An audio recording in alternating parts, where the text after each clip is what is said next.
Good afternoon, and thank you for joining me for this week's news roundup.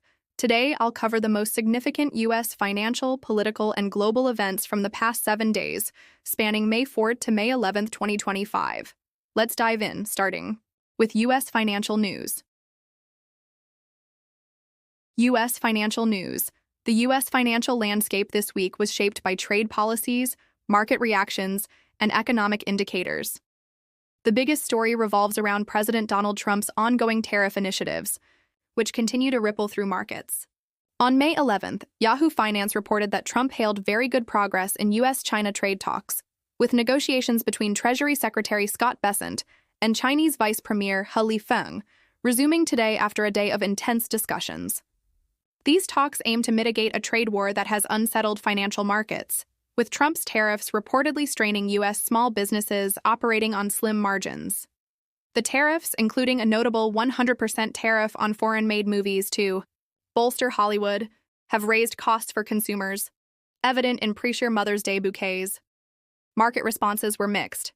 A Reuters report from May 2nd noted that the U.S. dollar fell after a stronger-than-expected jobs report, but later trimmed losses against the euro and yen.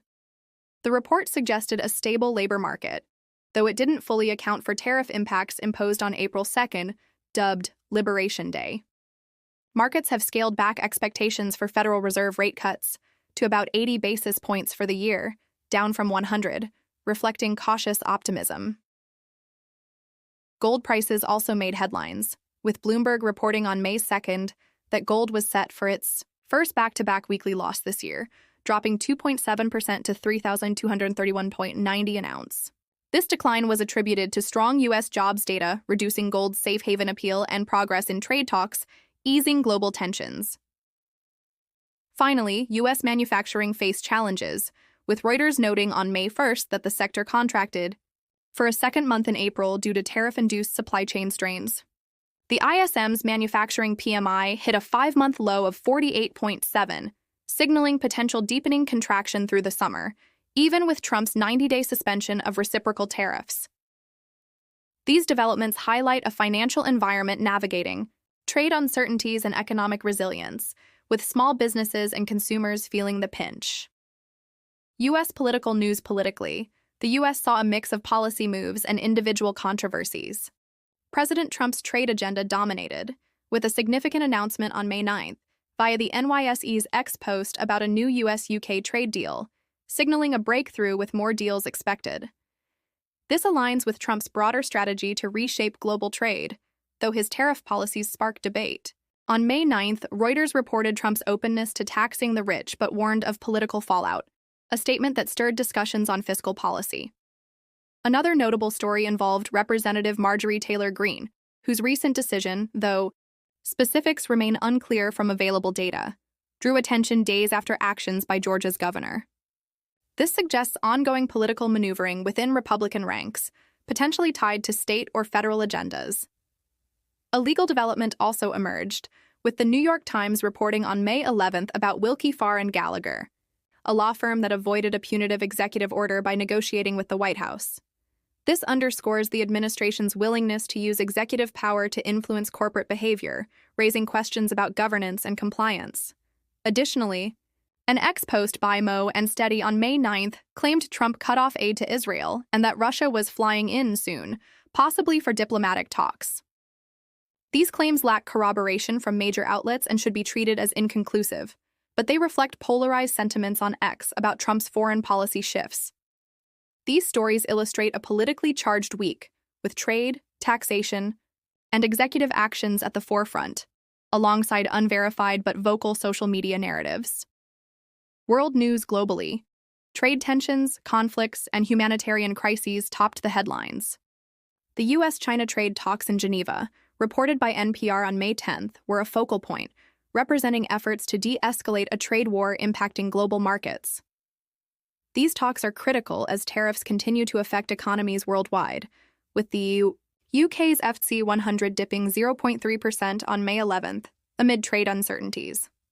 In Europe, NPR reported on May 10th that the UK, France, Germany, and Poland met with Ukrainian President Volodymyr Zelensky in Kyiv, proposing a 30-day unconditional ceasefire with Russia starting May 12th. They threatened escalated pressure on Vladimir Putin if he refuses, signaling heightened diplomatic efforts to curb the ongoing conflict.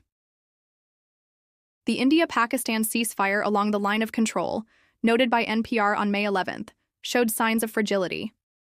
Despite the truce, the Washington Post reported continued violence, suggesting the deal only temporarily contained one of the world's longest-running conflicts. A humanitarian tragedy unfolded in eastern Congo, where CBS News reported on May 11 that torrential rains caused flooding, killing at least 62 people and washing away villages along Lake Tanganyika. This disaster highlights the region's vulnerability to climate shocks, following Somalia's struggles with drought and floods. Finally, Al Jazeera reported on May 11th that Trump's Middle East trip aimed to secure financial support for the U.S. while addressing tensions involving Iran and Gaza. This trip underscores the geopolitical balancing act amid trade and security concerns.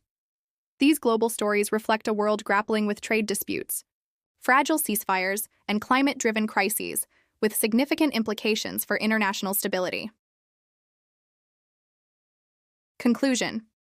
To wrap up, the past week saw U.S. financial markets navigating Trump's tariff policies, with mixed impacts on the dollar, gold, and manufacturing, while small businesses faced cost pressures.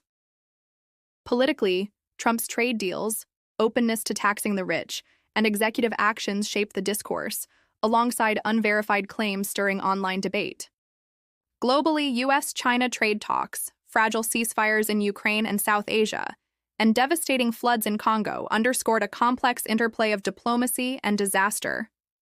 These events highlight interconnected challenges, trade policies affecting both U.S. and global economies, political decisions with far-reaching consequences, and humanitarian crises demanding urgent attention.